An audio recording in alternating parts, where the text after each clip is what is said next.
اعوذ باللہ من الشیطان الرجیم، بسم اللہ الرحمن الرحیم۔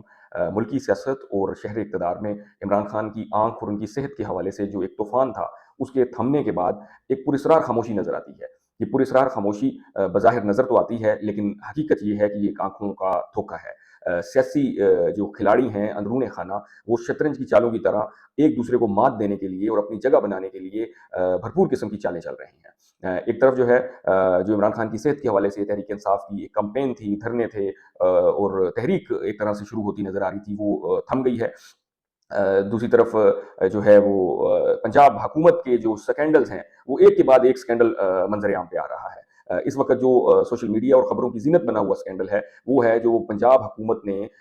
11 ارب روپے مالیت کا ایک لگژری جہاز خریدا ہے۔ اس کی آپ کو تفصیلات بتائیں گے کہ یہ جہاز حکومت کے خریدنے کے بعد جب اس کی خبر سامنے آئی تو پنجاب حکومت نے کس طرح اس کو مس ہینڈل کیا اور بچوں کی طرح بیانات تبدیل کرتے رہے، ایکسپلینیشنیں، وضاحتیں بچگانہ قسم کی دیتے رہے، جس سے یہ معاملہ مشکوک ہو گیا۔ یہ پنجاب حکومت کا ایک انتہائی سیکرٹ قسم کا پروجیکٹ تھا۔ تجزیہ نگار یہ کہتے ہیں کہ اگر یہ پروجیکٹ باہر آیا، منظر عام پہ آیا، اور سو مچ دا سو کے ٹی وی چینلز، جو مین سٹریم میڈیا کے ٹی وی چینلز ہیں، ان چینلز پہ جو ٹاک شوز ہیں ان میں اس جہاز کے متعلق جو آپریشن کیا جا رہا ہے، اس کا پوسٹ مارٹم کیا جا رہا ہے، یہ مقتدرہ کی اجازت کے بغیر اس کی کوئی پاسبلٹی نہیں تھی، کیونکہ مین سٹریم میڈیا جو ہے وہ مکمل طور پہ مقتدرہ کے کنٹرول میں ہے۔ جس قسم کی خبر چلانی ہے، جس قسم کی نہیں چلانی، وہ مین سٹریم میڈیا کے چینل کی جو مینجمنٹ ہوتی ہے ان کے اختیار میں یہ نہیں ہے۔ وہاں بولنے والا جو ایک ایک لفظ ہوتا ہے وہ مقتدرہ کی کنسنٹ کے بغیر نہیں بولا جا سکتا، اور مقتدرہ کی کنسنٹ کے بغیر جو بولنے والے لوگ ہیں ان کو یا تو آف ایئر کر دیا جاتا ہے، یا ان کے جو پروگرامز اور ٹاک شوز ہیں ان پہ پابندی لگا دی جاتی ہے۔ دوسری طرف جو عمران خان کی بہن علیمہ خان ہیں، انہوں نے پاکستان کے سب سے طاقتور شخصیت فیلڈ مارشل سید عاصم منیر کا نام لے کر ان کو ایک پیغام بھیجا ہے۔ وہ پیغام کیا ہے آپ کو آج کے اس ولاگ میں بتائیں گے۔ عمران خان کی جو بہن ہیں علیمہ خان، انہوں نے فیلڈ مارشل عاصم منیر صاحب کا نام لے کے میڈیا سے گفتگو کرتے ہوئے انہوں نے کہا کہ اگر فیلڈ مارشل عاصم منیر صاحب میرے بھائی یعنی عمران خان کو شفا انٹرنیشنل ہاسپٹل منتقل کر دیں، ان کا علاج کروا دیں، تو میں یہ کمٹمنٹ کرتی ہوں کہ میں کبھی زندگی میں ان کا نام نہیں لوں گی۔ بظاہر اس کے جو بیان ہے علیمہ خان کا، اس کے دو پہلو ہیں۔ ایک پہلو تو یہ ہے کہ واقعی وہ اس قدر اندر سے ٹوٹ چکی ہیں کہ ان کو ان شخصیت کا، جس شخصیت کے بارے میں کچھ عرصہ پہلے تک جب وہ خان صاحب سے ملاقات کر کے آتی تھیں تو انتہائی خطرناک قسم کے جو بیانات ہیں وہ دیتی تھیں، اور اب وہ اسٹریٹ اوے اسی شخصیت کا نام لے کے ان کو پیغام دے رہی ہیں، ایک طرح سے عرضی ڈال رہی ہیں کہ برائے مہربانی میں آپ کے لیے یہ کر سکتی ہوں اور آپ سے یہ کمٹمنٹ کرتی ہوں، آپ میرے بھائی کو علاج کروا دیں۔ ایک تو یہ ہے کہ وہ اندر سے ٹوٹ چکی ہیں اور درد مندانہ قسم کی اپیل کر رہی ہیں، لیکن جو تجزیہ نگار ہیں وہ یہ سمجھتے ہیں کہ عمران خان کو جتنی دفعہ ریلیف ملنے کی چانسز بنے اور ان کو وہ ریلیف نہیں مل سکا، اس کے پیچھے جو وجہ تھی وہ یہی تھی کہ اسٹیبلشمنٹ، کیونکہ جو ایک تلخ حقیقت ہے وہ یہی ہے کہ پاکستان کی 77-78 سالہ تاریخ میں اسٹیبلشمنٹ نے جس جماعت کو، جس طبقے کو، جس گروہ کو جو ہے ہمارے پنجابی زبان میں کہتے ہیں گوڈا دیا ہے، وہ دوبارہ کبھی فوری سر نہیں اٹھا سکتے۔ بھلے جنرل ضیاء کے دور میں پیپلز پارٹی ہو، جنرل مشرف کے دور میں جو ہے وہ مسلم لیگ نون ہو، اور جو اب آج کا دور ہے اس میں تحریک انصاف ہو، لیکن تاریخ میں پہلی مرتبہ ایسا ہوا ہے کہ اسٹیبلشمنٹ نے اپنے تمام تر جو وہ کارڈز ہیں وہ کھیل لیے، لیکن اس کے باوجود تحریک انصاف کی مقبولیت میں کوئی خاطر خواہ کمی نہیں آئی۔ تو جو اتنی دفعہ عمران خان صاحب کو ریلیف ملنے کے چانسز بنے، جو اسٹیبلشمنٹ ہے سارا کچھ طے ہو چکا تھا، اب کی بار بھی علاج کے معاملات جتنے تھے ہاسپٹل شفٹنگ کے وہ طے ہو چکے تھے، لیکن اسٹیبلشمنٹ یہ سمجھتی ہے کہ عوام میں اور عام لوگوں میں ایسا کوئی تاثر نہ جائے کہ اسٹیبلشمنٹ نے بلیک میل ہو کے، دھرنوں سے بلیک میل ہو کے، یا پی ٹی آئی کے احتجاج کی کال سے بلیک میل ہو کے ریلیف دیا ہے۔ وہ یہ چاہتے ہیں کہ ایسا اگر کوئی آلریڈی، کیونکہ ایک تاثر ہے کہ اسٹیبلشمنٹ سے یہ کنٹرول نہیں ہو رہا، تو اسٹیبلشمنٹ اب یہ چاہتی ہے کہ ایسا کوئی تاثر جو ہے وہ قائم نہ ہو جائے۔ 26 نومبر کا جو دھرنا تھا اس میں بھی تقریباً تمام معاملات فائنل ہو چکے تھے، لیکن جب عمران خان دھرنے سے باز نہ آئے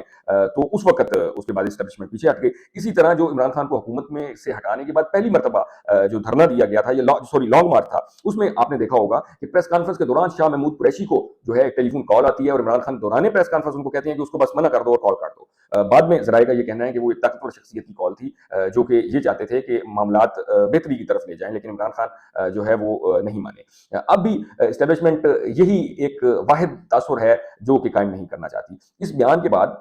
میرے ذاتی طور پہ یہ خیال ہے کہ اسٹیبلشمنٹ اگر عمران خان کو ریلیف دینا چاہے گی بھی تو علیمہ خان کا یہ بیان علی جو عمران خان صاحب ہیں ان کو ریلیف دینے میں سب سے بڑی رکاوٹ بنے گا، کیونکہ اگر عمران خان کو ابھی کوئی مستقبل قریب میں ریلیف ملتا ہے تو یہ اسٹیبلشمنٹ کے لیے یہ وہی جو اسٹیبلشمنٹ نہیں چاہتی وہی کام ہوگا، یعنی اسٹیبلشمنٹ یہ تاثر نہیں دینا چاہتی، لیکن اگر مستقبل قریب میں عمران خان صاحب کو کوئی ریلیف ملتا ہے تو یہ تاثر قائم ہوگا کہ کیونکہ علیمہ خان نے یہ آفر دی تھی، اس آفر اور اس ڈیل کی وجہ سے عمران خان کو ریلیف ملتا ہے، یہ تاثر مضبوط ہوگا کہ جو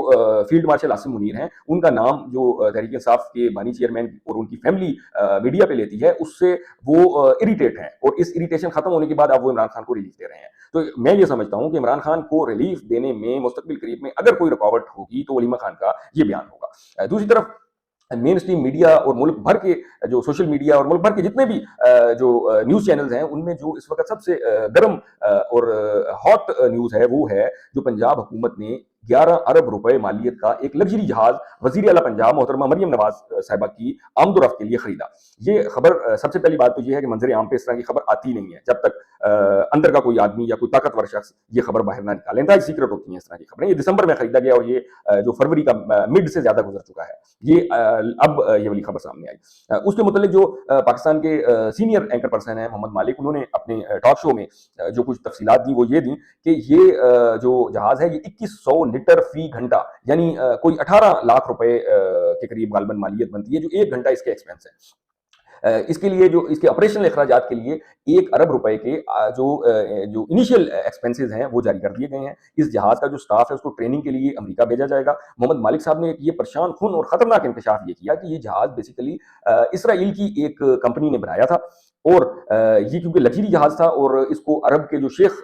ہیں ہمارے انہوں نے خریدنا تھا، وہ ڈائریکٹ اسرائیل سے خریدنا نہیں چاہتے تھے، اس لیے اسرائیل نے ایک امریکن کمپنی کو ہائر کیا اور اس کے نام سے اس کی جو مطلب آگے بیچنے والا معاملہ ہے وہ اس کمپنی کے تھرو کیا۔ اس کے علاوہ جو اس کا مطلب یہ جہاز کے متعلق محمد مالک نے بتایا کہ یہ پورے ملک میں پوری دنیا میں 188 جہاز ہیں جن میں سے ایک یہ جہاز مریم نواز صاحبہ کا ہے۔ یہ خبر جب سامنے آئی تو پنجاب حکومت ایک طرح سے بوکھلا گئی۔ پنجاب کی جو وزیر اطلاعات ہیں محترمہ عظمیٰ بخاری، انہوں نے یہ کہا کہ پنجاب ایئر کے نام سے ہم ایک ایئر لائن بنا رہے ہیں، اس کے لیے جہاز خریدے بھی جا رہے ہیں اور لیز پہ بھی لیے جائیں گے۔ اسی جو تناظر ہے یا اسی سلسلے کی ایک کڑی ہے یہ جہاز کی خریداری۔ اس کے بعد جب اس جہاز کی مزید تفصیلات سامنے آئیں تو پتہ چلا کہ یہ صرف 19 سیٹر والا ایک لگژری جہاز ہے، جبکہ کمرشل پروازوں کے لیے اور کمرشل فلائٹس کے لیے تو اس طرح کا جہاز استعمال ہی نہیں ہوتا۔ اس کے بعد پنجاب حکومت نے دوبارہ اپنا موقف بدلا، انہوں نے کہا کہ یہ ہم لوگ رینٹ آؤٹ کیا کریں گے، بزنس پرپز کے لیے ہم نے خریدا ہے اور اس کی انکم پنجاب حکومت کو ہوگی، کیونکہ اگر کوئی ایئر لائن بنانی ہے اس کے لیے ایک پروسیجر ہوتا ہے جو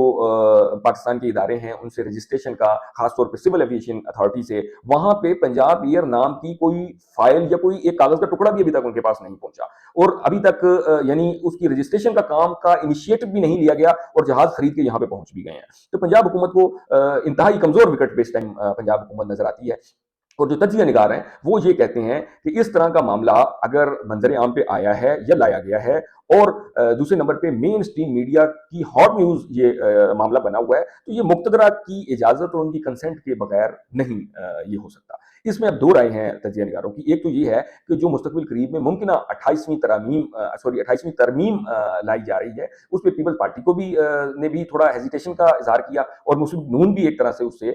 پیچھے ہٹ رہی ہے۔ تو غالباً تجزیہ نگاروں کی ایک رائے یہ ہے کہ وہ جو ترمیم سے یہ لوگ پیچھے ہٹ رہے ہیں ان کو تھوڑا سا ڈراوا دینے کے لیے یا ان کو تھوڑا بیک فٹ پہ لانے کے لیے یہ جو ہے اس طرح کے اسکینڈل سامنے لائے جا رہے ہیں۔ ویسے تو جو تجزیہ نگار ہیں مین اسٹریم میڈیا کے، ان کے مطابق مریم نواز کی اگر حکومت ختم ہوتی ہے تو ان کو گلے سے پکڑنے کے لیے سیاسی طور پہ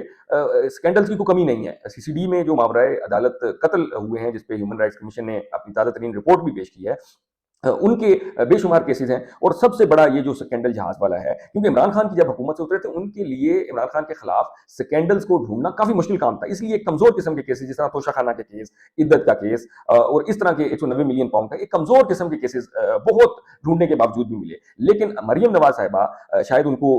یہ یقین دلایا گیا ہے کہ وہ ساری عمر قبر تک انہوں نے اقتدار میں رہنا ہے، انہیں کوئی خوف نہیں ہے، لیکن اگر مقتدرہ کے ساتھ ان کے معاملات خراب ہوتے ہیں تو وہ انتہائی کمزور وکٹ پہ ہوں گی، کیونکہ ان کے خلاف بے شمار اور اوپن اینڈ شٹ کیسز ہیں، بے شمار قسم کے جو بالکل ان کے لیے گلے کا پھندا بن سکتے ہیں۔